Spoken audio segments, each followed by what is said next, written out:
www.filmguinée.com. Sur nos applications Android et iOS et sur nos pages Facebook, Twitter et Instagram, @filmguinée. Film FM, première sur l'info en bande FM et sur les plateformes digitales. Retrouvez nos actualités en continu sur un seul portail. Le www.filmguinée.com. Sur nos applications Android et iOS.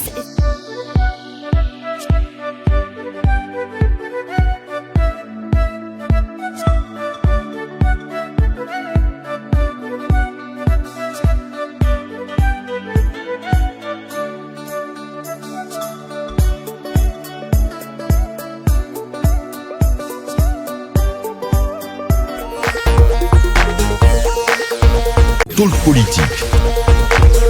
Film FM. Mamadou Diallo. Le curseur sur l'actualité et la gouvernance politique en Guinée. Talk politique, les faits politiques du jour, vus et décryptés par nos chroniqueurs et commentés par les auditeurs. Mamadou Diallo. 16h37 ici sur Film FM, la 95.3. Merci de votre fidélité. Merci de nous suivre et de nous écouter aux quatre coins du monde en ce lundi début de semaine, évidemment. Vous le faites via le www.filmguinée.com, mais aussi via nos plateformes digitales, Facebook, YouTube, Twitter et nos applications, comme vous le savez désormais, téléchargeables toujours sur Play Store et Apple Store. Vous êtes les bienvenus dans Talk Politique. Ici, nous décryptons et analysons l'actualité au quotidien, mais aussi nous fact-checkons les dires des politiques. Ici dans ce studio, les talkers chauffés à bloc.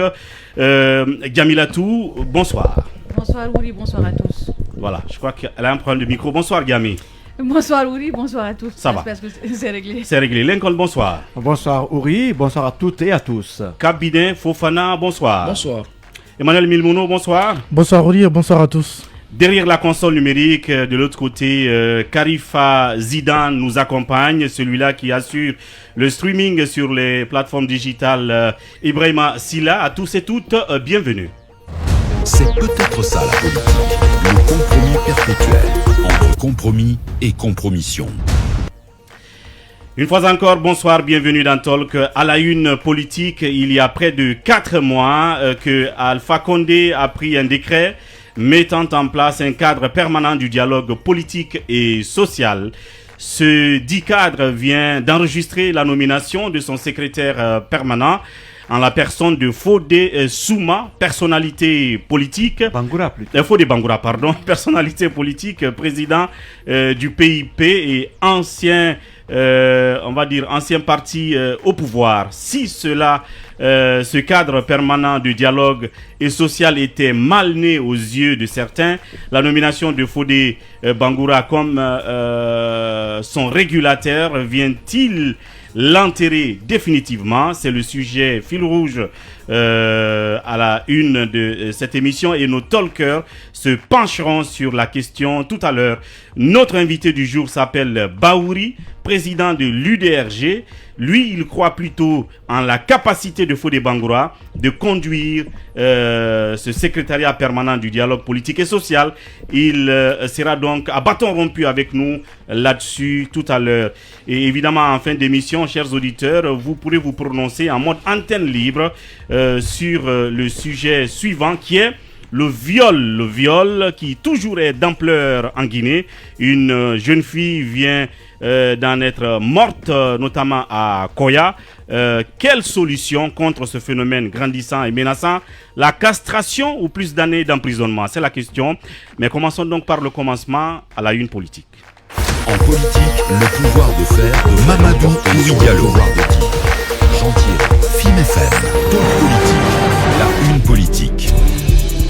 La une politique. La une politique, en chapeau de notre une, on parle de la presse pour commencer, du syndicat des professionnels de la presse privée. Le SPPG devient le syndicat des professionnels de la presse de Guinée, tout simplement.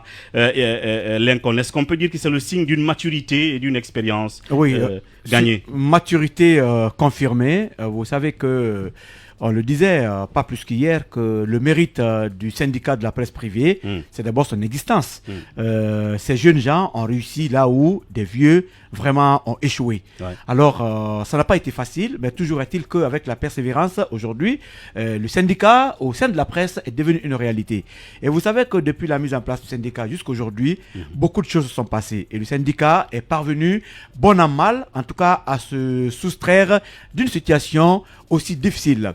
Le mérite qui revient au syndicat, c'est d'avoir quand même aussi le temps, dans certaines situations très difficiles, avoir forgé la main à certains patrons de presse, même à nos autorités.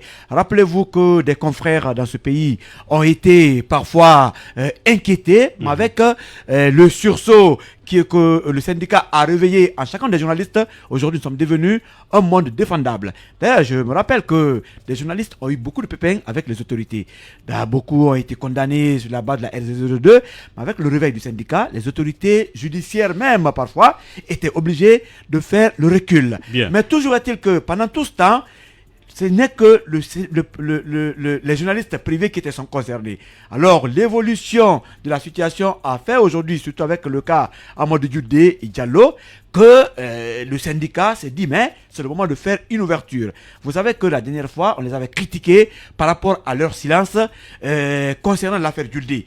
Mais on a eu après des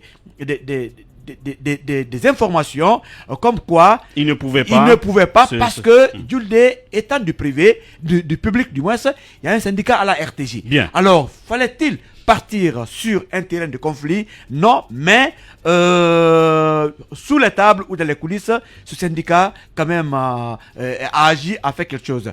Moi, je me dis vivement cette nouvelle voie, et c'est à nous journalistes de soutenir, parce que nous qui sommes là, en privé, il faut acheter les cartes 10 000 francs seulement pour contribuer en tout cas à l'élévation de notre syndicat. Oui, Djamie, est-ce qu'on peut dire que le temps a permis à cette structure d'avoir plus d'expérience aujourd'hui, de savoir qu'elle doit s'élargir, aller en dehors de la sphère de la presse privée? Absolument, absolument. Après 3 ans d'existence, il le fallait.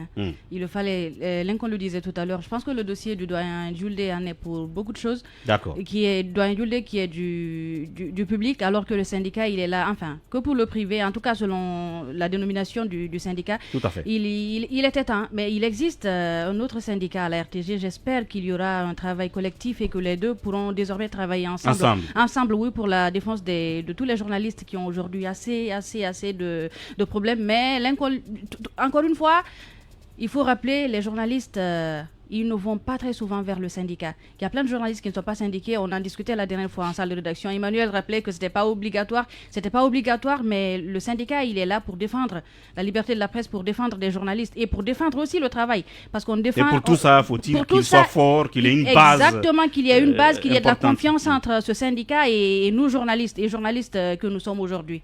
Bien. Oui, Emmanuel, que dire là-dessus? On sait que ce syndicat est un peu dans le cadre de, si vous voulez, le renouvellement de ces instances, mais aujourd'hui déjà, ils ont procédé au changement de nom et à la réorientation justement de la structure. Je crois que c'est une mutation qui est nécessaire, c'est vrai. Ils ne sont pas encore allés très loin parce que c'est un syndicat, je pense, qui date de à peine 3 ans. 3 ans, oui. Mais déjà, c'est une mutation qui était nécessaire. Personnellement, j'ai été étonné de savoir que le syndicat en Guinée n'était que de la presse privée. Parce que dans les autres pays, c'est le syndicat de la presse tout court. Et c'est pourquoi d'ailleurs vous allez vous comprendre que dans d'autres pays qui nous entourent comme le Sénégal, la Côte d'Ivoire, les journalistes sont pris au même pied d'égalité, sont traités de la même manière. Mais je pense que oui, c'est un signe de maturité, c'est une mutation qui s'imposait et ça permettra à ce syndicat désormais de s'ouvrir, de prendre beaucoup plus de questions en considération parce que ce ne sont pas seulement les journalistes privés qu'il faut défendre. De l'autre côté, on pense que ce sont des journalistes du public, donc de l'État, et dans la tête des gens, ils sont dans les meilleures conditions, mais non, il y en a là-bas qui n'ont pas de salaire, il y en a qui passent 5, 10, 15 ans de stage, qui n'ont encore aucun statut. Tout à fait. Parfois, il y a plus de problèmes au public qu'au privé. Voilà, donc je pense que oui, il était nécessaire, il était temps que ce syndicat fasse cette mutation et s'ouvre un peu plus pour jeter du regard sur ce qui se passe aussi dans le privé et espérons-le que cette mutation va permettre à l'équipe qui vient, que je souhaite jeune et dynamique, de n'est pas se limiter seulement à changer les noms dans les statuts, mais il faut faire en sorte que ce changement de nom se traduise même dans les faits, même dans leur façon de gérer ce syndicat, pour attirer les journalistes, pour renforcer la confiance avec les journalistes et accompagner le développement de ces secteurs dans notre pays. Oui, Kabine Fofana, quelle lecture ce syndicat qui depuis 3 ans a gagné certainement en expérience, qui passe un peu pour une sorte de structure fêtière pour, en tout cas, tous ceux qui doivent être présentés comme structure syndicale de la presse. Oui, c'est bien que la structure intègre les journalistes publics dans leur escarcelle. Après, moi, j'en comprends sur la dénomination professionnelle de médias, au-delà du fait que ce soit des journalistes publics maintenant qui sont aussi syndiqués.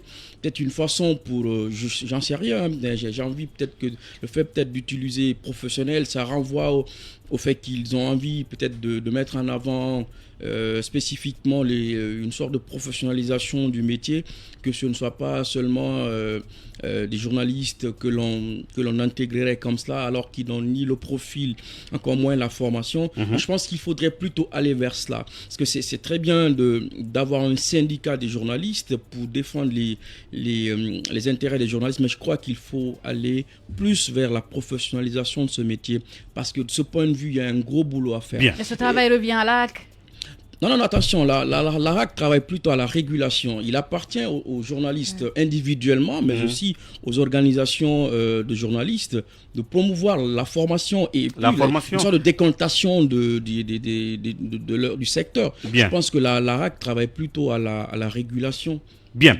Alors voilà, c'est ce qu'il faut retenir, c'est que c'est salutaire que 3 ans après, en renouvelant ces instances, que ce syndicat de la presse prenne en compte certaines réalités, c'est-à-dire qu'il faut défendre globalement l'ensemble de ceux qui professent ce métier et pas seulement ceux qui sont dans le privé. En parlant toujours de presse, parlons un peu d'une autre cause de cette presse, les fameuses subventions. La subvention 2020-2021, toujours bloqué. Est-ce que c'est de la pure mauvaise foi du gouvernement, tout simplement? Après, on vous dira que le patron de Conakry, du régime de Conakry, est ami à la presse, mais c'est faux. Mais attendez, cette subvention... Tu veux dire Alpha Condé? J'ai pas dit son nom. Voilà, mais ça peut être lui, selon ses défenseurs. On dit toujours que lui, il est l'ami de la presse.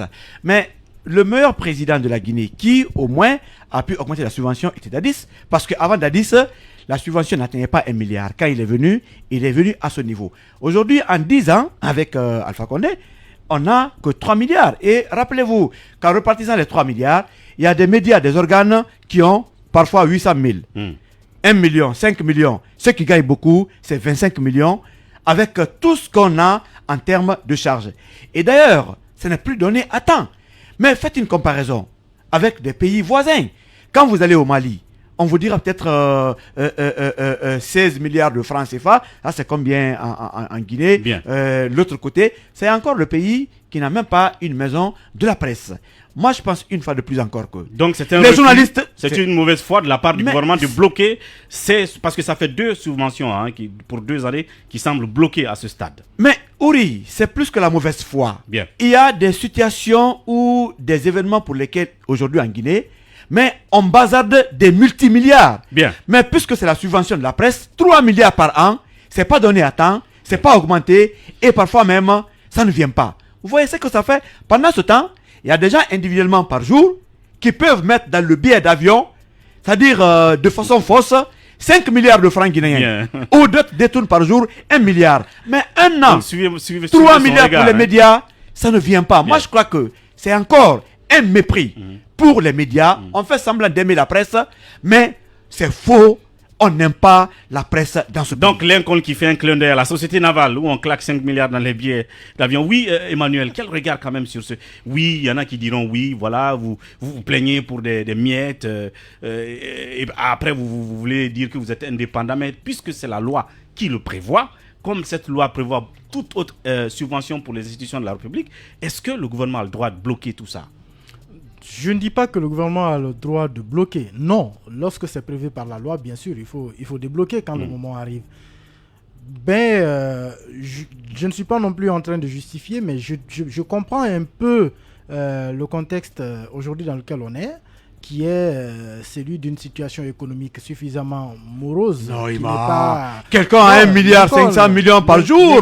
Ça n'a jamais été bloqué. C'est-à-dire, c'est 3 milliards, et rapidement, 3 milliards, c'est le budget de 2 jours de quelqu'un.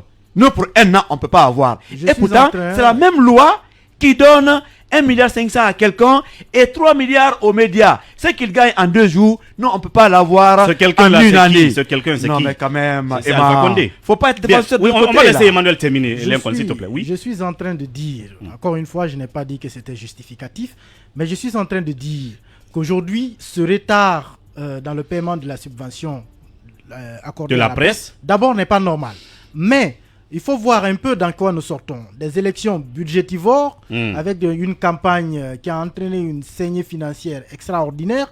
Aujourd'hui, ce n'est pas seulement la presse qui a des problèmes. Dans les ministères, on le dit souvent, les gens, ils ont du mal à débloquer plus de 100 millions. Vous en avez encore qui n'ont pas encore accès à leur budget. Donc, c'est une situation un peu globale qui est le fruit, on va dire, de toute cette saignée financière qu'on a enregistrée durant l'année 2020, que ce soit dans l'organisation... Donc c'est l'explication que toi tu trouves à ce retard? Oui, à mon avis, parce que les 2 années, d'abord, le parallèle, c'est que les 2 années de retard connues sont 2020 et 2021. Bien. Et durant ces 2 années, justement, c'est cette période où la Guinée s'est bombée la poitrine de pouvoir organiser 3 élections, une élection présidentielle, un référendum et des élections législatives. Pour un pays à la taille de cette économie, évidemment, on sait que c'est impossible. Bien. Donc derrière, tu ne trouves pas la mauvaise foi derrière tout ça? Tu n'y trouves pas de la mauvaise foi? Je trouve les conséquences d'une mauvaise gestion derrière. Oui, Yami.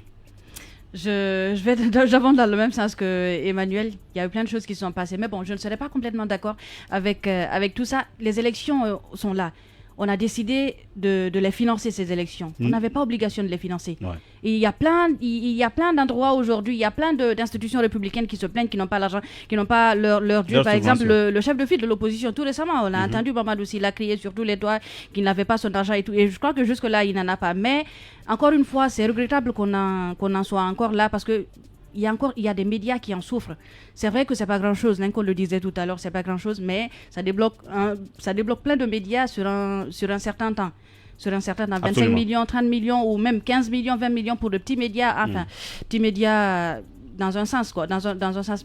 Si c'est prévu, il faut le donner quand même. Si c'est prévu, il faut le donner. Si c'est pas de l'aumône, c'est une loi qui est là. La présidence a un budget, les ministères ont un budget. Voilà. Chaque institution a un budget. La presse, on le dit toujours, c'est le 4e pouvoir. Il faut qu'on ait notre dû. C'est petit, mais ça règle un bon nombre de problèmes. Camille, est-ce que c'est un moyen? Il fallait augmenter. À défaut d'augmenter, qu'on nous donne ce qu'il y a au moins, est-ce qu'on a l'habitude d'avoir? Au moins. Camille, est-ce que c'est un moyen là pour asphyxier davantage la presse? Non, je ne pense pas que ce soit un moyen parce que de toutes les façons que la presse ait cette subvention ou pas, elle fonctionne. Difficilement. Et parce ça, que pas tout la le monde. culture de la publicité, elle est inexistante. Déjà, c'est un premier pas. Et le gouvernement ne fait rien pour inciter les multinationales à sponsoriser des émissions, à communiquer. En plus de ça, elle ne donne pas la subvention. Est-ce que c'est pas pour tuer, sans le dire, la presse? Non, je ne pense pas. Et d'ailleurs, ceux qui ont parlé précédemment sont d'accord que ça ne représente pas grand-chose. Je pense que les médias qui en perçoivent ne vivent pas uniquement de cette subvention. Mais après, le fait que ce soit quelque chose qui soit acté dans la loi, il faut le faire. Et puis je pense aussi qu'il appartient au ministère de la communication ou de la RAC, je ne sais pas qui est-ce qui en gère, de dire en fait les raisons pourquoi les médias n'ont pas la subvention. Il ne s'agit pas de se taire comme ça seulement, parce qu'il faut déjà, c'est une question de responsabilité, dire aujourd'hui pourquoi la subvention n'est pas... Là-dessus, je suis d'accord. Pour l'instant, c'est quand même le silence radio du côté de la HAC, parce que c'est elle qui a la charge de mobiliser ce fonds et de le mettre à la disposition de la presse. Il fallait quand même sonner l'alerte sur ce plan-là. Peut-être que nous aurons l'occasion de revenir là-dessus plus en détail. Quelques 2 minutes, le temps d'aborder le sujet fil rouge avant de revenir là-dessus derrière l'écran publicitaire. Lincoln, je le mentionnais tantôt, Fodé Bangoura qui est nommé secrétaire permanent pour le dialogue politique et social. Est-ce qu'on s'est trompé de profil? En tout cas, est-ce qu'Alpha s'est trompé de profil en choisissant cet homme-là? Je dis oui. Je me dis, jusqu'à preuve du contraire, j'ai rien contre Fodé Bangoura, c'est un cadre guinéen. Mais pour un tel profil, il fallait au moins un homme consensuel. Bien. En Guinée, il y en a encore. Fodé Bangoura, avec son passé politique, aujourd'hui, je me dis que il ne peut pas être l'homme de la situation. Rappelez-vous que Fodé Bangoura a été le secrétaire, le tout-puissant ministre des Affaires présidentielles sous Conté. Ouais. Et il était parmi, en tout cas, les causes qui ont accéléré la mort du régime Conté. Et vous savez que Fodé Bangoura a été aussi un homme de main d'Alpha Condé, ça vous savez. Rappelez-vous de cette guerre au sein du PUP entre Ahmed Tidiane Camara et Fodé Bangoura. Une élection où c'est l'armée même, la police qui a prêté main forte à Fodé Bangoura pour occuper le siège du PUP. Ça veut dire qu'il était un peu proche de quelqu'un. Mais le problème aujourd'hui, c'est pas cela. Dans ce pays, il n'y a pas d'hommes neufs et pourtant il y a des hommes consensuels dans ce pays. Je prends un monsieur, si en tout cas le président a la bonne volonté de faire parler les Guinéens, de réunir les Guinéens, il faut, même le cadre fait défaut, parce qu'un cadre de dialogue ne doit pas se mettre par décret. Bien. Donc c'est encore la main du pouvoir.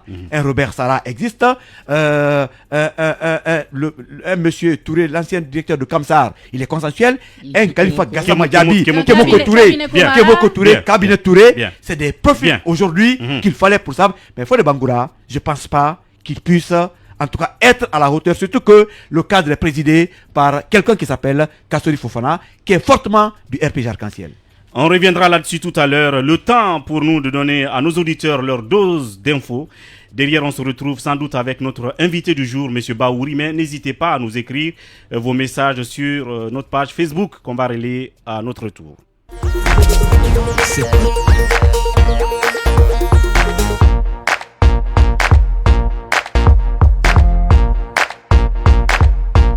FIM FM, première sur l'info en bande FM et sur les plateformes digitales. Retrouvez nos actualités en continu sur un seul portail. Le www.filmguinée.com. Sur nos applications Android et iOS et sur nos pages Facebook, Twitter et Instagram, @FIMguinée. FIM FM, première sur l'info en bande FM et sur les plateformes digitales. Retrouvez nos actualités en continu sur un seul portail. Le www.filmguinée.com. Sur nos applications Android et iOS et sur nos pages Facebook, Twitter et Instagram, @FIMguinée. FIM FM, première sur l'info en bande FM et sur les plateformes digitales. Retrouvez nos actualités en continu sur un seul portail. Le www.filmguinée.com. Sur nos applications Android et iOS et sur nos pages Facebook, Twitter et Instagram, @FIMguinée. FIM FM, première sur l'info en bande FM et sur les plateformes digitales. Retrouvez nos actualités en continu.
FM, Talk Politique, la une politique.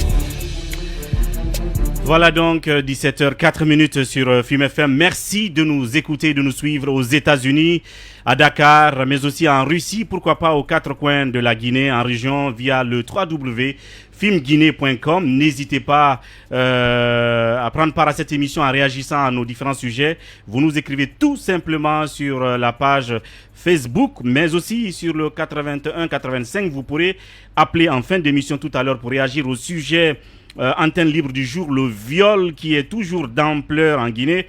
Une jeune fille vient d'en être morte à Koya. Et quelle solution proposerez-vous? La castration ou plus d'années d'emprisonnement? Vous avez le choix. Et puis le sujet fil rouge de la une, nous continuons là-dessus, je le disais tantôt.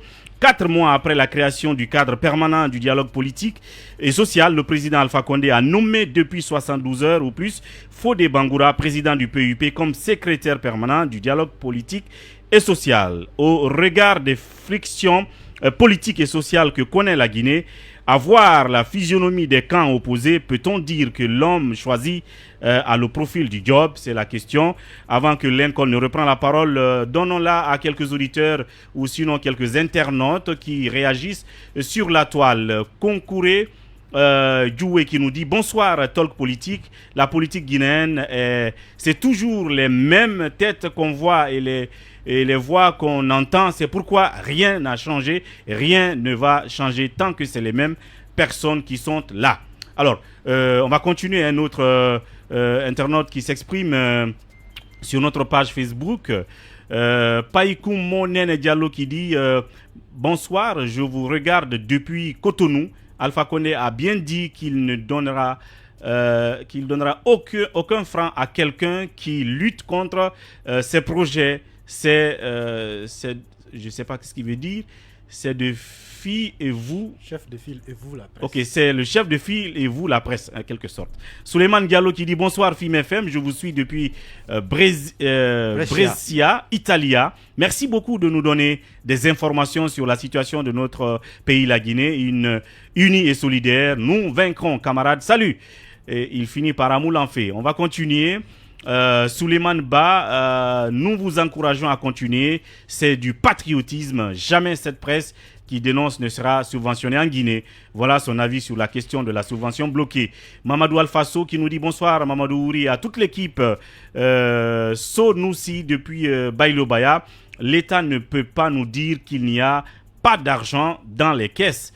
Tout le contribuable guinéen a été gaspillé pour l'organisation des élections et remplir les poches des dirigeants. C'est ce qu'il dit. On va continuer sans doute avec Oumar Spikli. Bonsoir monsieur Mamadou Ouri. Par rapport à la nomination de Fodé Bangoura pour le dialogue, c'est un non-événement pour les patriotes guinéens.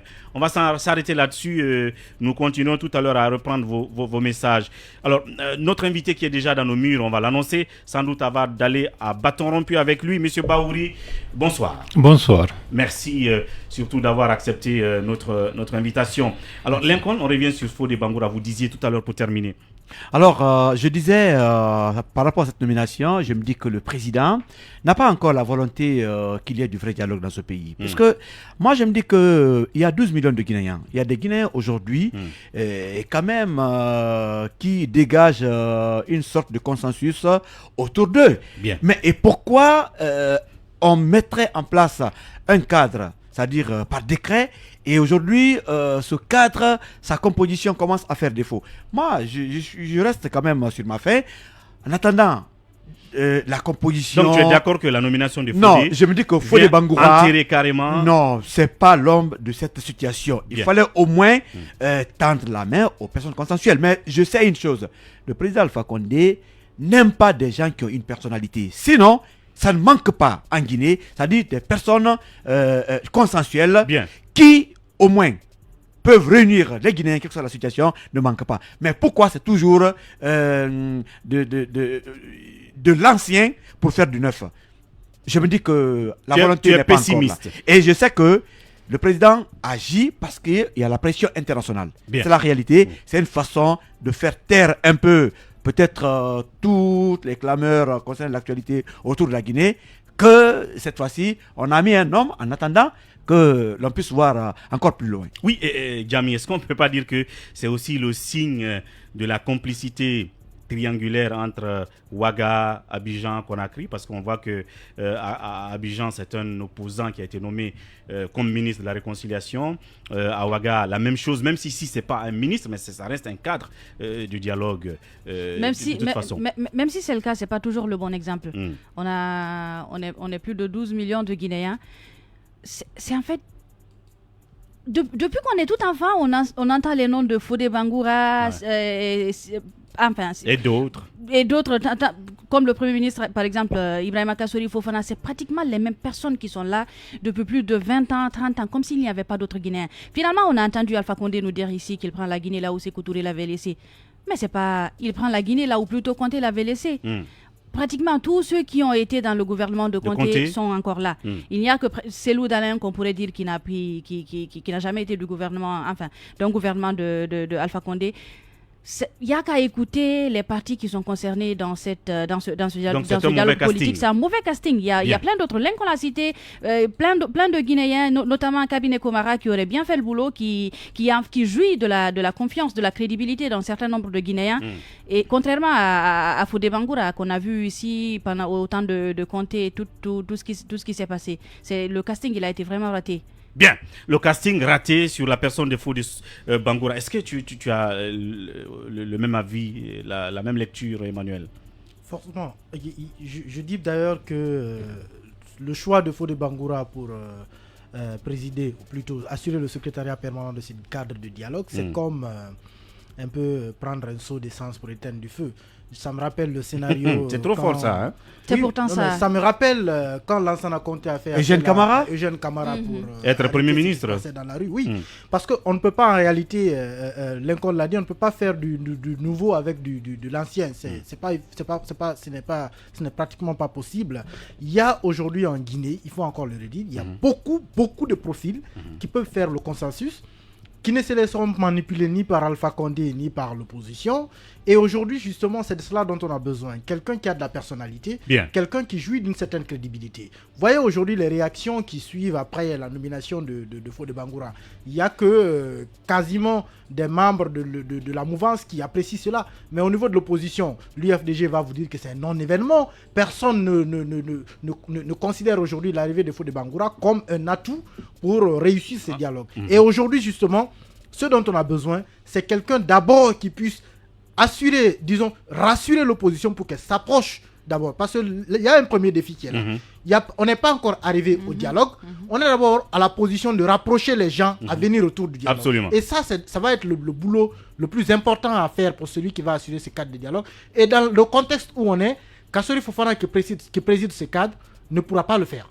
Parce que, évidemment, si on en est là aujourd'hui, c'est parce que lui et Alpha Condé nous y ont conduit. Derrière Fodé Bangoura qui vient, c'est aussi quelqu'un qui est connu pour ce qu'il est. Je ne suis pas sûr qu'il pourra rapprocher les positions. Et d'un autre côté, ce serait bien aussi d'avoir peut-être des religieux. Il y a quelqu'un qui avait cité à l'entame des gens comme Robert Sarra. Par contre, je souhaiterais vraiment qu'il s'éloigne cette fois de ce cadre. Parce que, voyez l'exemple de Monseigneur Vincent Koulibaly, du premier imam Elhaj Salifou Kamara. On a fait mentir ces sages durant des années. On les a fait mentir. Et ils sont enterrés. De la question de réconciliation. Ils sont venus, ils ont réuni des gens. Ils ont tordu la main à Cellou Dalein parfois pour qu'ils viennent à des dialogues où ils ne voulaient pas venir.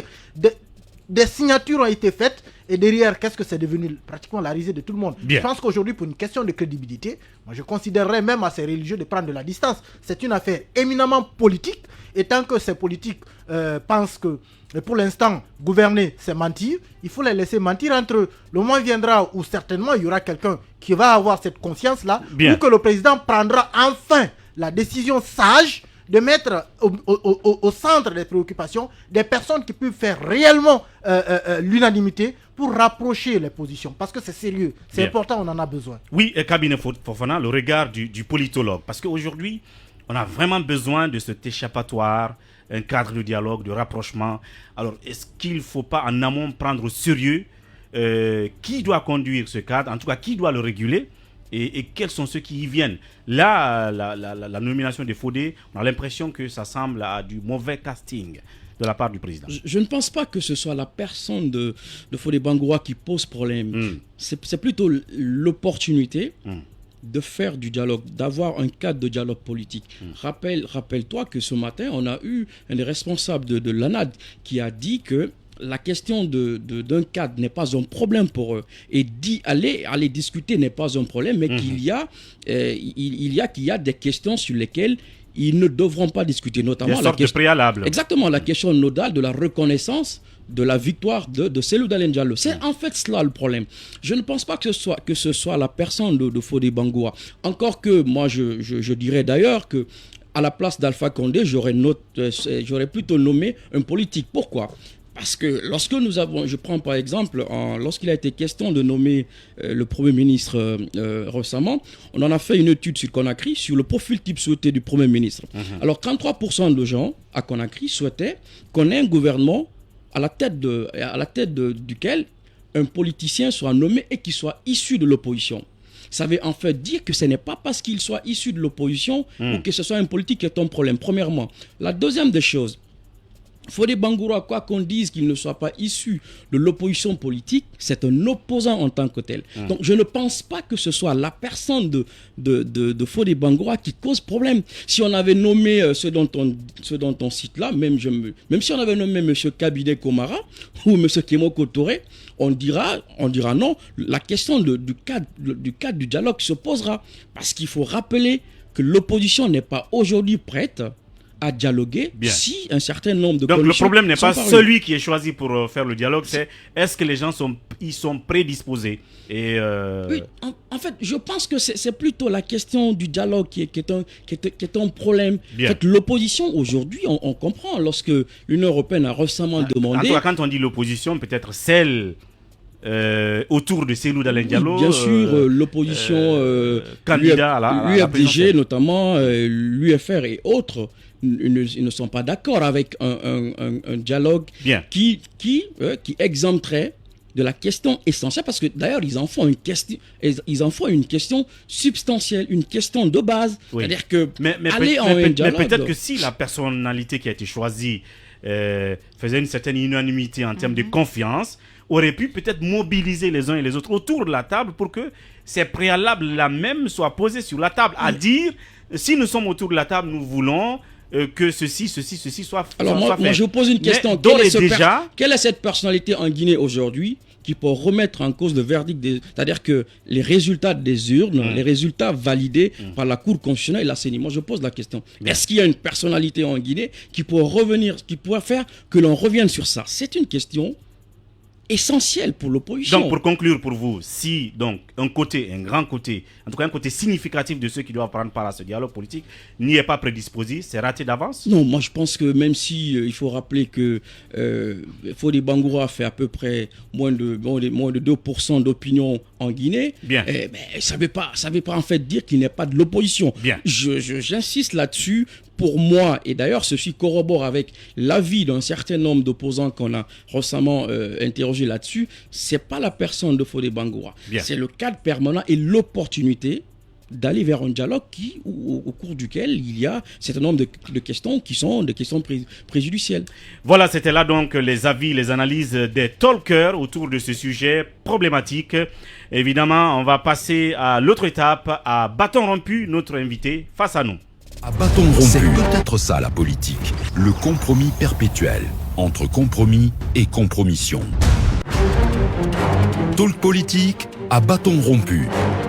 Parler à bon escient ou à bouche que veux-tu, nos chroniqueurs tirent les verres du nez aux politiques. Voilà donc, à bâton rompu, nous le sommes à présent avec Monsieur Bahouri. Il est le président de l'UDRD. Rappelez-vous, l'UDRG, pardon. Et rappelez-vous qu'il est aussi ancien ministre de la Réconciliation, puisque nous parlons de dialogue et tout le reste. Monsieur Ba, une fois encore, bienvenue. Merci. Première question, Lincoln. Alors, M. Bahouri, vous avez été nommé dans ce pays ministre de la Réconciliation nationale. Il n'y a pas eu d'opposition par rapport à votre choix. Ce qui n'est pas le cas aujourd'hui avec Fodé Bangoura. Comment comprendre cela? Il n'y a pas, j'ai pas compris la question. Quand vous avez mis la réconciliation, il n'y a pas eu de polémique, il n'y a pas eu de polémique autour de votre personnalité. Et pourquoi aujourd'hui Fodé Bangoura fait autant de tollé suite à cette nomination? Si, il y avait des polémiques. Il y avait certains qui raillaient. Est-ce que le ministère de la Réconciliation nationale, c'est pour réconcilier un époux et une épouse? Est-ce que c'est pour mettre ensemble des jeunes gens dans le quartier qui se disputent après un match de football? Mais ce n'était pas autour de la personnalité de Bahouri. Bon, ce n'était pas autour de ma personne, question. Mais fondamentalement, il y avait des gens qui se posaient même la question, y a-t-il nécessité d'un ministère de la Réconciliation nationale dans ce pays? Et j'avoue que le camp de ceux qui étaient plus ou moins dans la ligne du PDG était farouchement opposé. Parce que dans les questions qui étaient posées, c'était les questions de la gestion du passif historique. Et vous ne pouvez pas gérer le passé sans pour autant mettre le doigt sur les réalités que certains veulent occulter. Donc fondamentalement, la problématique n'a pas été aisée parce que fondamentalement, la société guinéenne est jusqu'à présent écartelée entre un regard lucide et clair sur son passé, tirer les leçons de ses fautes, de tout ce qui s'est passé auparavant et envisager un avenir où l'ensemble de la communauté nationale serait intégrée. Il y a beaucoup de responsables politiques et d'idées qui ne sont pas encore matures pour aller dans cette direction. Et je pense que la question est d'actualité. Lorsque les gens disent « moi je ne veux pas un dialogue, moi je suis… » Mais les gens ne se rendent pas compte dans quel bourbier nous sommes aujourd'hui. Alors l'autre question, en parlant de bourbier, d'abord, quelle réaction avez-vous face à la nomination de Fodé Bangoura? Vous adhérez justement au choix? Vous validez le profil de l'homme? Mais comprenez-vous aujourd'hui l'inquiétude de ces millions de Guinéens qui ne sont pas d'accord pour le choix? Non, certains ne veulent pas d'un cadre de dialogue dans les conditions actuelles. Il faut que l'on dise les choses par leur nom. Appeler le chat par son nom. Ils n'en veulent pas. Ils ne veulent pas qu'il y ait un dialogue où ils ne seront qu'un élément supplétif dans ce processus. Donc il y a toujours une volonté de nombrilisme, de centrer les questions sur soi. La question fondamentale du dialogue politique, ce n'est pas tel parti et tel parti. C'est la question de la stabilité et de la paix dans ce pays. On a des problèmes. Le pays est en crise politique. Il y a des personnes en détention. Il y a des frontières qui sont fermées. Il y a le vivre ensemble qui est fortement malmené. Pour un rien, il y a des gens qui peuvent s'entretuer dans ce pays. Il y a la question des blocages structurels de la Guinée. Vous parliez tout à l'heure de manque de financement. Parce qu'en réalité, financièrement, le pays est complètement à genoux. Et des questions sur le plan social. Mais nous sommes entourés par un environnement d'hostilité, de guerre asymétrique. Chaque jour, on entend des Burkinabés sont tués, des Maliens sont tués, des Nigériens, etc. Et c'est à nos frontières.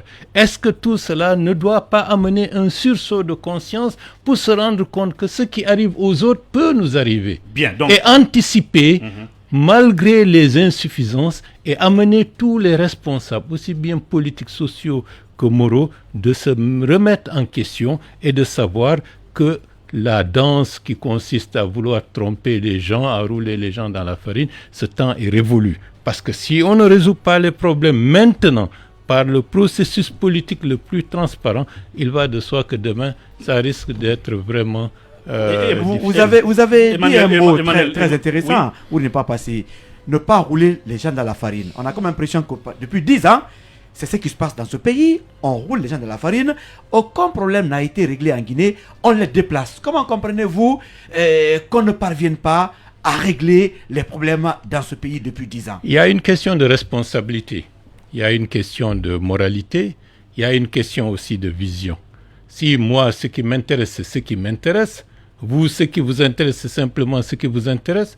L'intérêt collectif n'intéresse peu les gens. Ce qui les intéresse, c'est uniquement avoir leur position, avoir des privilèges, avoir des accords qui leur confèrent un statut particulier en mettant la loi générale de côté. Il va de soi qu'on ce sera toujours se rouler dans la farine. Et pendant 10, 11 ans, ça a été toujours comme ça.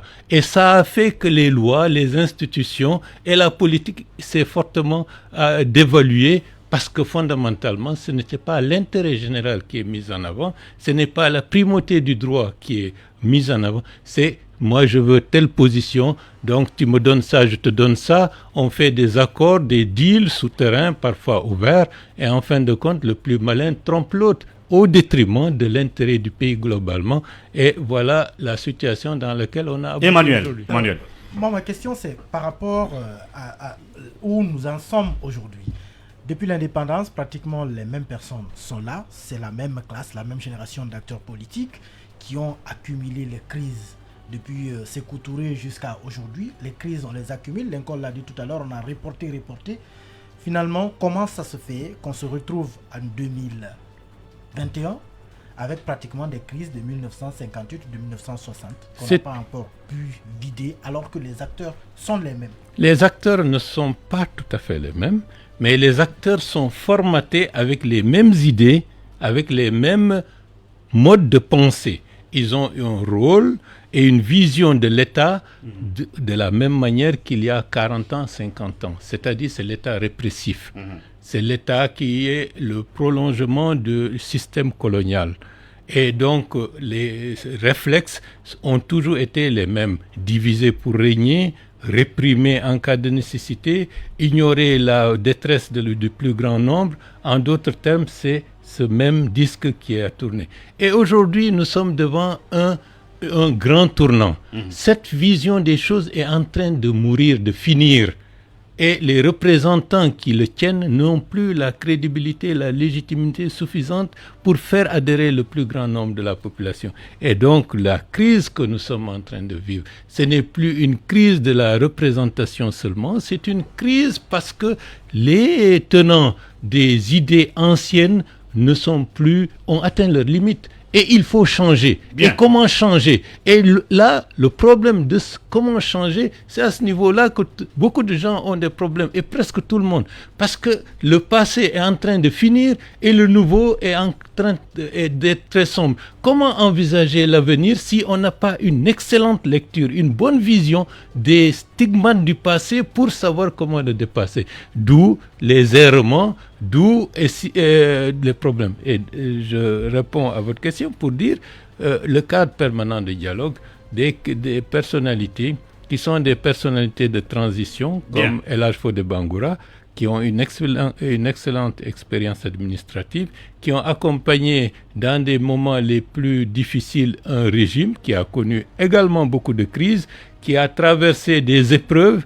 Peut-être que c'est le moment, avec, disons, doigté, expérience et autres, d'en tirer le maximum. Et le secrétariat permanent est un rôle de coordination où il y aura plusieurs autres sensibilités qui seront autour, venant d'horizons divers, et c'est chapeauté par le Premier ministre. Nous restons avec vous. Bien. Nous restons avec vous, M. Ba, et juste le temps d'observer une autre pause pour les infos. Derrière, nous nous retrouverons avec M. Baouri. C'est peut-être ça la politique, le compromis perpétuel entre compromis et compromission. FIM FM, première sur l'info en bande FM et sur les plateformes digitales. Retrouvez nos actualités en continu sur un seul portail. Le www.fimguinée.com. Sur nos applications Android et iOS et sur nos pages Facebook, Twitter et Instagram, @FimGuinée. FIM FM. C'est aussi de l'info en continu en langue locale. FIM FM.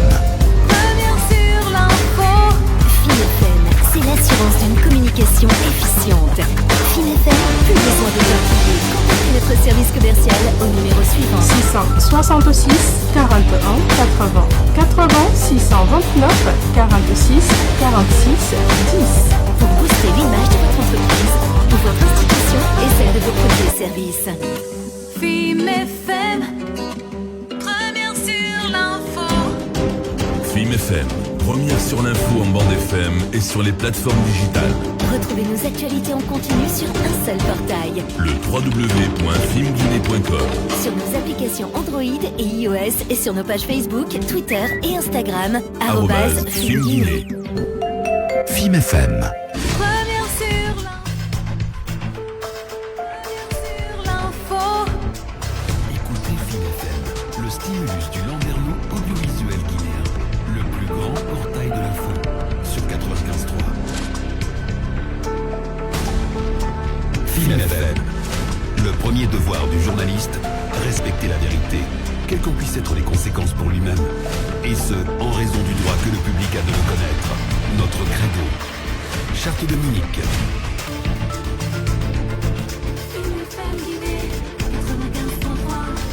L'assurance et le confort d'être mieux informé 24h/24. L'information commence sur 95.3 et ne s'arrête pas.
L'information commence sur 95.3. Il ne s'arrête pas. FIM FM, première sur l'info. FIM FM, première sur l'info en bande FM et sur les plateformes digitales. Retrouvez nos actualités en continu sur un seul portail. Le www.filmguinée.com. Sur nos applications Android et iOS et sur nos pages Facebook, Twitter et Instagram, @FIMGuinée. FIM FM, première sur l'info en bande FM et sur les plateformes digitales. Retrouvez nos actualités en continu sur un seul portail. Le www.filmguinée.com. Talk politique à bâton rompu. Parler à bon escient ou à bouche que veux-tu, nos chroniqueurs tirent les verres du nez aux politiques. 17h32 ici sur la pendule centrale de FIM FM. Vous êtes toujours dans Talk Politique et nous sommes à bâton rompu avec M. Bahouri, président de l'UDRG. Évidemment, nous parlons de la nomination de Fodé Bangoura, un des anciens classiques du PUP, du pouvoir compté pour réguler le cadre permanent du dialogue politique et social. Nous apprenons aussi en même temps dans ce studio Fonike Mengue, un des acteurs de la société civile farouchement opposé depuis au 3e mandat déjà confirmé d'Alpha Condé, qui a été évacué d'urgence dans une clinique privée de Kaloum, puisqu'il est embastillé à la maison centrale. Et évidemment, c'est tout cela qui doit faciliter les fameux dialogues politiques et social. Est-ce qu'au regard de ces choses comme ça, on peut parler vraiment de dialogue social, monsieur Bahouri? Des opposants comme ça qui sont embastillés, qui tombent malades, on ne les laisse pas se faire évacuer ou se faire traiter normalement. C'est par exemple un des obstacles qu'on entrevoit. Non. Non, ça n'a rien à voir. Absolument rien. Parce que la question est déjà posée. Au niveau du cabinet du chef de file de l'opposition, avec le chef de file, nous avons remis un mémo qui est explicite sur les mesures les plus idoines pour ramener une relative cohésion et de stabilité dans ce pays. Et la question des personnes en détention, la question des frontières, la question du vivre ensemble, la question de une gestion macroéconomique pour briser les rigidités structurelles de notre économie. Toutes ces questions ont été posées. Il y a eu une visite que nous avions effectuée à la Maison centrale pour rencontrer les personnes en détention, pour s'enquérir de leur état, et un autre mémo a été fait pour indiquer quelles sont les voies et moyens, tout en respectant, disons, les principes de l'état de droit. Il y a des mesures qu'il fallait prendre pour montrer une volonté d'aller dans un sens de la gestion de ce dossier pour ramener un peu de quiétude et un peu de la confiance entre tous les acteurs. Donc ce processus est engagé. Mais je dois dire que dans ce pays, il y a des gens qui ne veulent pas la stabilité et la paix. Ils ne peuvent prospérer que lorsqu'il y a des bagarres. Qui, par exemple? C'est dans les deux bords. Dans les deux bords, la Guinée n'a jamais connu une période de stabilité politique, d'harmonie ou de complémentarité entre les acteurs. C'est comme s'il y a un logiciel qui a été mis en place et pour dire que la politique dans ce pays, ça doit être comme ça. Bien. Emmanuel a dit tout à l'heure, c'est mentir, mais je suis tout à fait en désaccord avec lui. La politique, ce n'est pas du mensonge. En Guinée, ça l'est.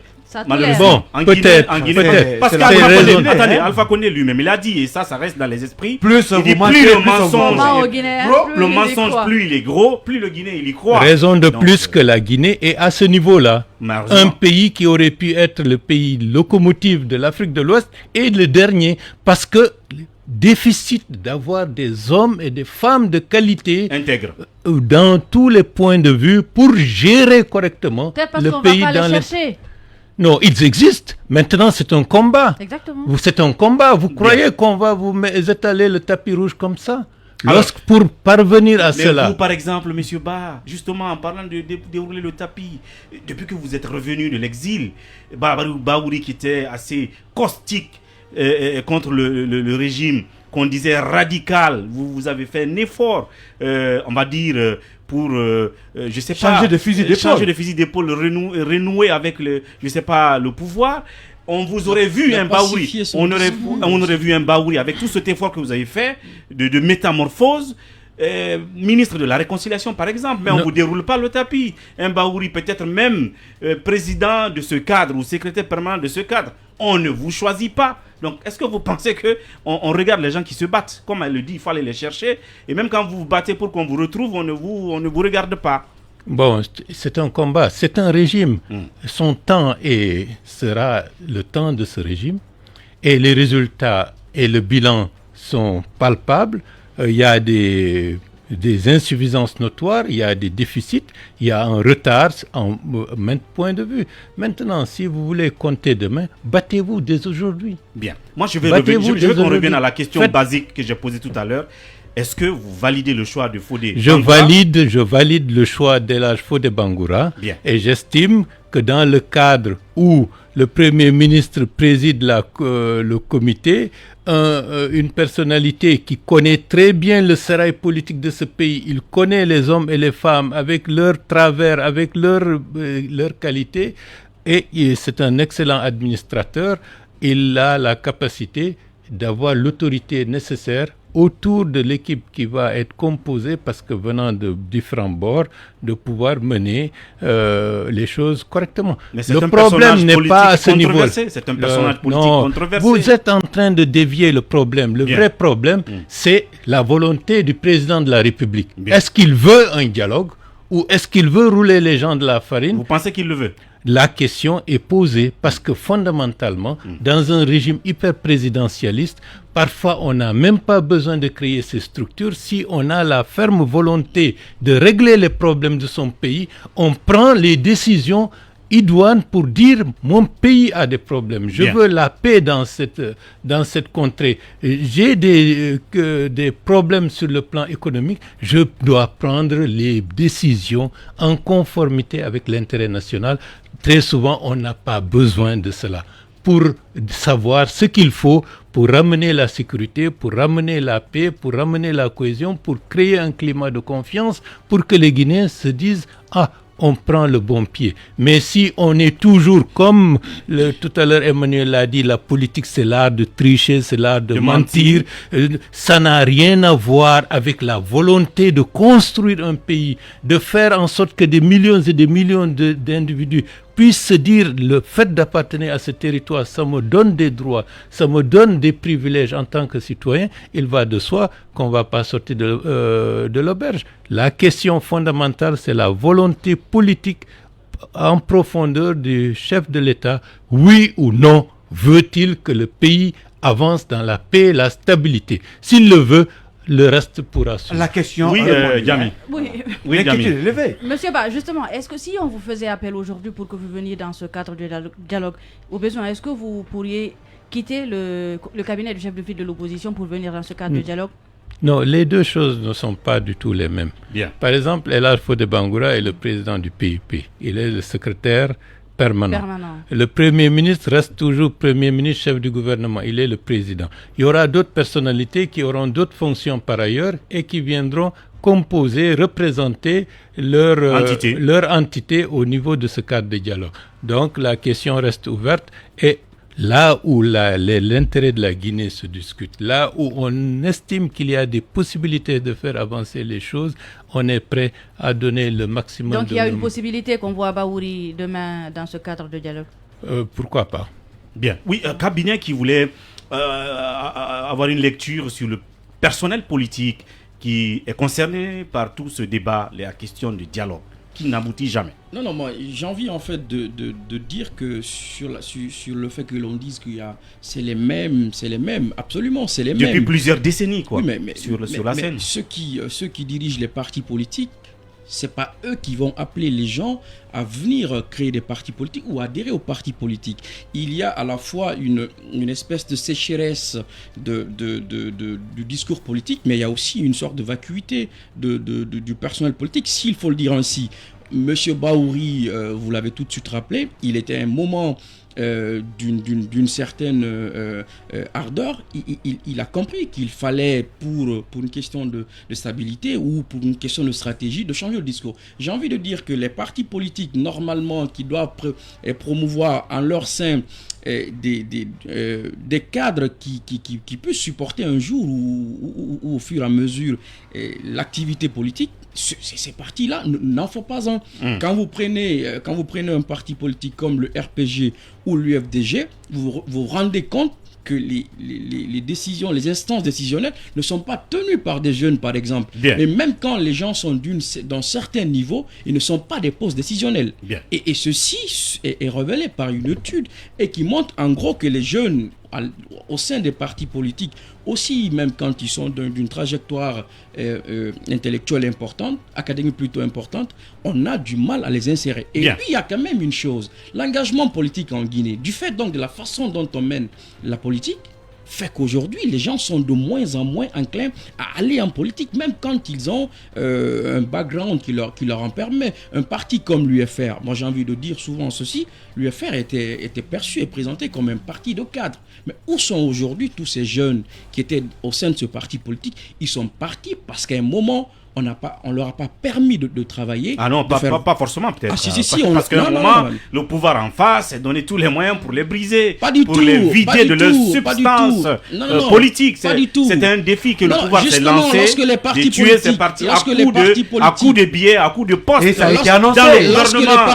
dans les régies. Ce dont je vous dis, ça ne date pas de 2010 là. Je vais vous dire, en 2010, il y avait au sein de ce parti des jeunes comme Alpha Bakar et autres qui étaient au sein de l'UFR. Ils ne sont pas partis parce qu'Alpha Condé leur a vendu du rêve. Non, ces gens sont aujourd'hui dans le privé. Je suis en train de dire que lorsqu'il n'y a pas au sein des partis politiques un Baïdi à la Banque centrale, c'est une preuve. Une politique de carrière, une politique de carrière, une politique de carrière, une politique de promotion. Je vous parle là des jeunes là. Je vous parle pas. Ok, on a compris l'analyse. Voilà, c'est important. Emmanuel. Et je pense pour finir. Je suis pas d'accord avec. Pas du tout avec Kaby. D'accord, je suis pas du tout d'accord avec. C'est son analyse. C'est son analyse pour terminer. Je finis par dire qu'il faut aujourd'hui que de plus en plus de jeunes qui veulent qu'il y a un changement du personnel politique s'engage en politique pour apporter le discours nouveau. Emmanuel. Alors, moi, j'ai une question encore à poser à M. Bahouri par rapport à ce dialogue-là. L'UFDG ne veut pas en entendre parler. D'ailleurs, le préalable qui est posé, c'est un préalable pratiquement auquel on ne peut pas trouver de réponse, celui de la reconnaissance de la victoire de Cellou Dalein Diallo. De Cellou Dalein Diallo à l'élection dernière. Est-ce qu'il faut forcer aller à un dialogue sans l'UFDG ou bien comment aujourd'hui amener ce parti à participer à ce dialogue? J'ai l'impression que vous avez une compréhension, j'allais dire, comme des couples qui se disputent, donc on va les réunir pour qu'ils... La question n'est pas là. Bien. La question, fondamentalement, comment éviter à la Guinée de sombrer comme d'autres pays ont sombré? Et donc, de ce point de vue, vous ne venez pas dans un processus de dialogue politique aussi large qui concerne les questions politiques et sociales en faisant prévaloir vos intérêts spécifiques. Pour l'instant, c'est la réalité. Mais c'est la raison pour laquelle la Guinée est à ce niveau-là bloquée par la faute, l'égoïsme d'une certaine élite qui ramène tout à son nombril au lieu de voir que l'intérêt, c'est par rapport au pays tout entier. Bien. C'est en réglant les grands problèmes qu'on peut régler les problèmes individuels des uns et des autres. Bien. Et les questions qui se posent aujourd'hui sur le plan politique, bien entendu, la question des détenus, la question des blocages de certaines personnes qui n'arrivent pas à sortir, tout cela dans un processus d'un véritable dialogue constructif devront être abordés parce qu'il faut résoudre ces problèmes pour avancer. Bien. Alors, on va donner 2 minutes à nos internautes pour les questions, s'il y en a pour M. Ba. Et juste après, nous donnerons la parole à ses auditeurs pour qu'ils nous appellent sur le 85 pour le sujet antenne libre du jour, le viol qui prend de plus en plus le terrain. Voilà qu'une jeune fille qui devait normalement faire le bac cette année a été violée puis tuée à Koya. La question pour une solution radicale, la castration ou plus d'années d'emprisonnement? Vous pouvez donner votre avis là-dessus, M. Ba, on en viendra à vous tout à l'heure. C'est pas un sujet tabou, c'est pas une solution tabou. Pas la castration. On est en réplique là. Mais on viole des gens dans ce pays. Mais on viole des gens à mort dans ce pays quand même. La législation. Oui, la législation peut s'adapter. La législation peut se radicaliser contre un phénomène social. La castration. Alors on va prendre quelques... Voilà, exactement, on vote une loi sur la castration. On va prendre quelques auditeurs, quelques internautes rapidement. Est-ce qu'il y en a, Ibrahim Silla, qui nous les déroule, ces internautes qui s'expriment sur notre page Facebook? Abdoulaye Batouli Silla qui dit: l'opposition guinéenne constitue le véritable obstacle de la société. Ils sont opposés à un homme, pas à un système. C'est ce qu'il dit. Alors on va aller avec un autre. Mamadou Saïdou Baldé, le seul dialogue politique en Guinée-Conakry, c'est la libération immédiate des prisonniers politiques et la reconnaissance de la victoire obtenue des élections du 18 octobre 2020. On va évoluer avec un autre qui s'exprime, Ali Konaté. Lincoln, de quelle pression internationale tu parles? Cette pression dont tu parles n'a jamais ébranlé Alpha avant son 3e mandat.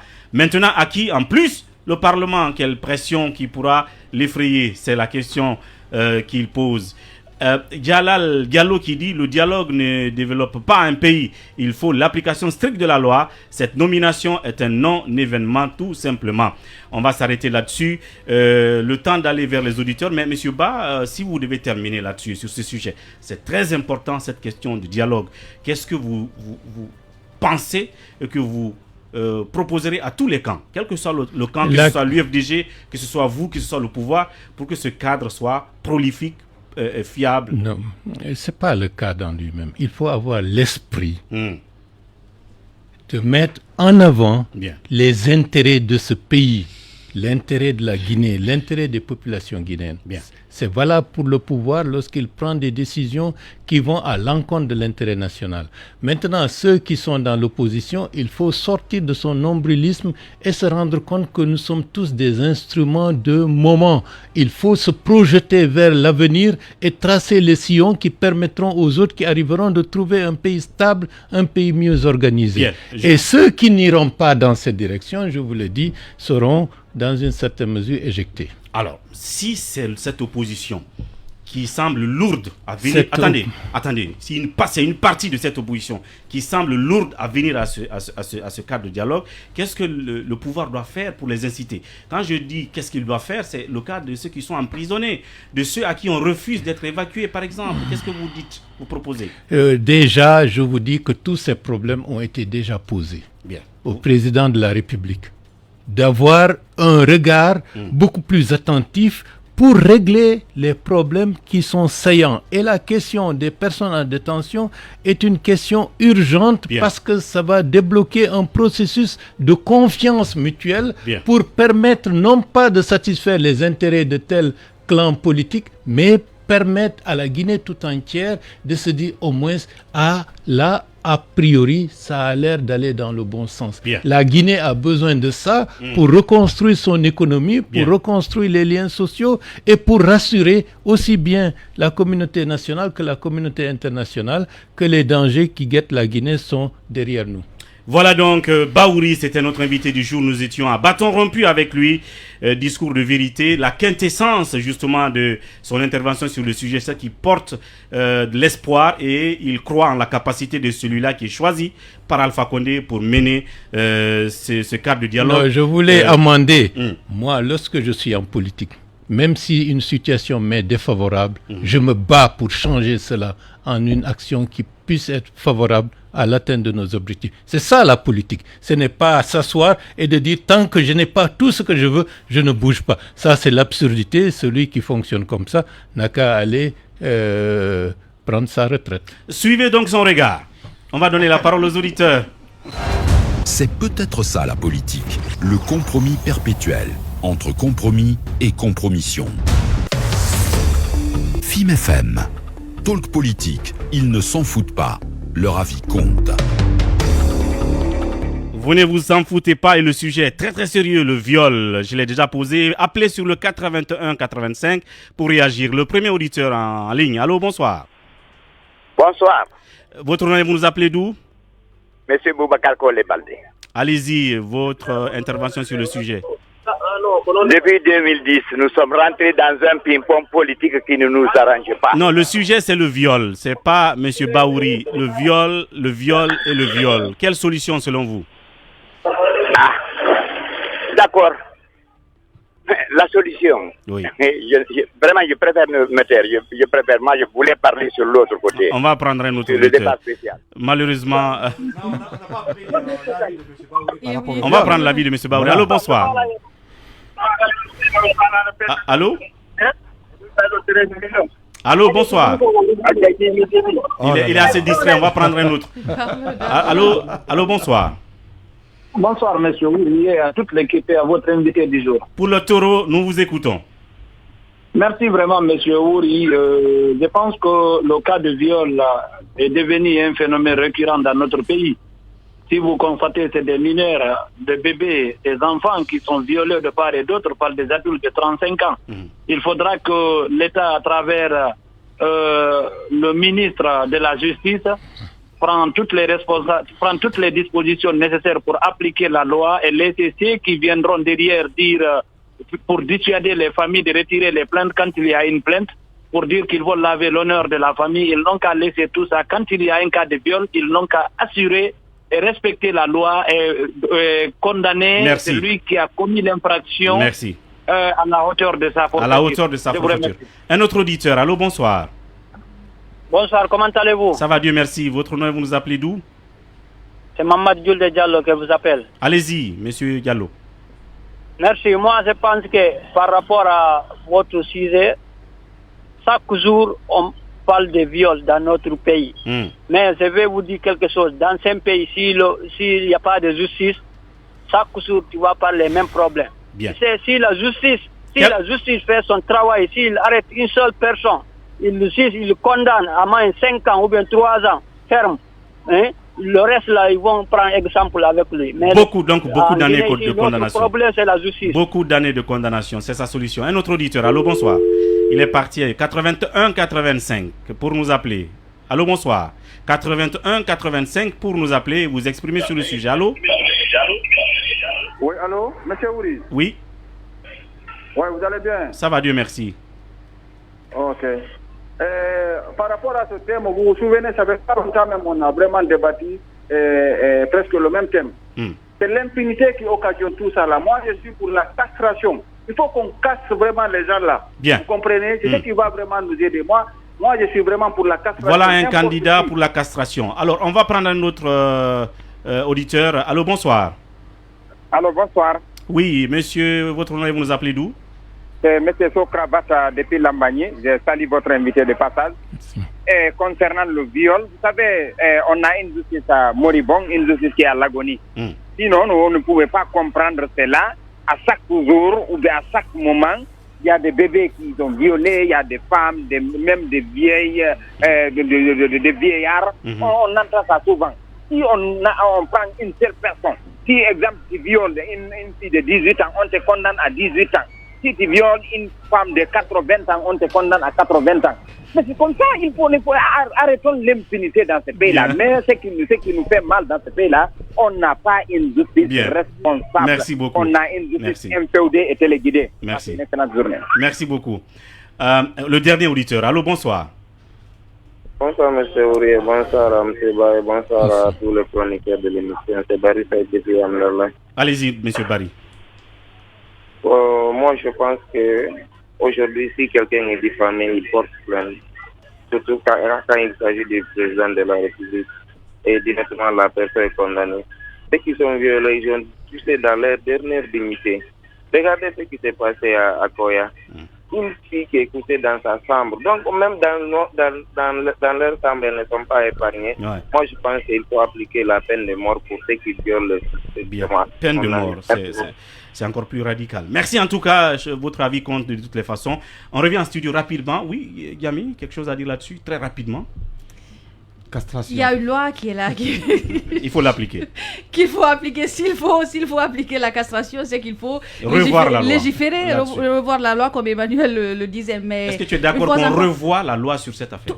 Oui, il faut la revoir. Bien, Lincoln, oui. Non, la solution, il faut renforcer la législature en la matière. Bien. Si hier c'était 5 ans, il faut aller maintenant à 10 ans et faire de sorte que le procès, en tout cas de ces présumés violeurs, soit public pour dissuader les autres à être dans cette pratique. Emmanuel. Sans blague, je pense que la législation actuelle elle est bonne déjà. La peine qui est appliquée aux coupables de viol, elle est suffisamment lourde. Le problème, il se trouve où? C'est combien d'années déjà? Je pense qu'il y en a qui va jusqu'à 7 ans. Ça dépend des circonstances dans lesquelles ça s'est déroulé.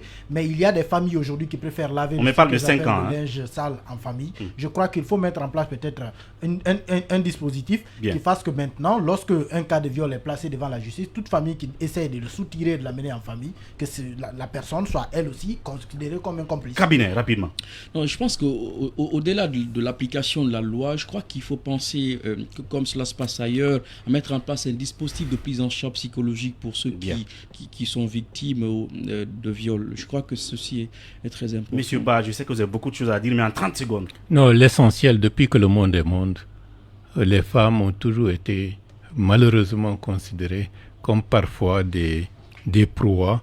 Et c'est dans la culture machiste qui s'est développé dans les mentalités qu'il faut combattre. Donc, de ce point de vue, il faut renforcer les dispositifs sur le plan scolaire, sur le plan éducatif, sur le plan pédagogique, pour permettre à élever les petits garçons et les petites filles dans un environnement de respect mutuel et d'intégrité physique des uns et des autres.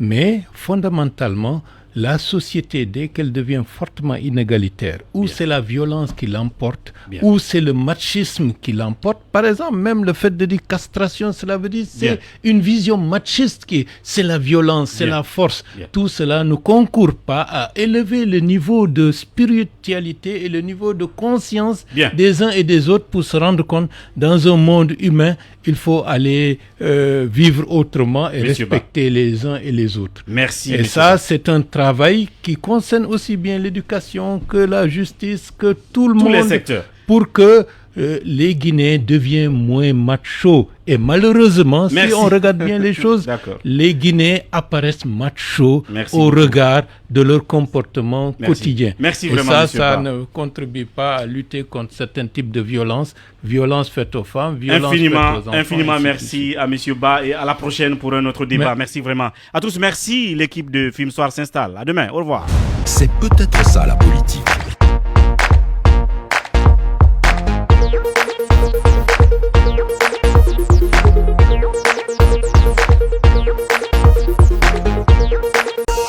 Film FM, première sur l'info en bande FM et sur les plateformes digitales. Retrouvez nos actualités en continu sur un seul portail. Le www.filmguinée.com. Sur nos applications Android et iOS et sur nos pages Facebook, Twitter et Instagram. @filmguinée. Film FM, première sur l'info en bande FM et sur les plateformes digitales. Retrouvez nos actualités en continu sur un seul portail. Le www.filmguinée.com. Sur nos applications Android et iOS et sur nos pages Facebook.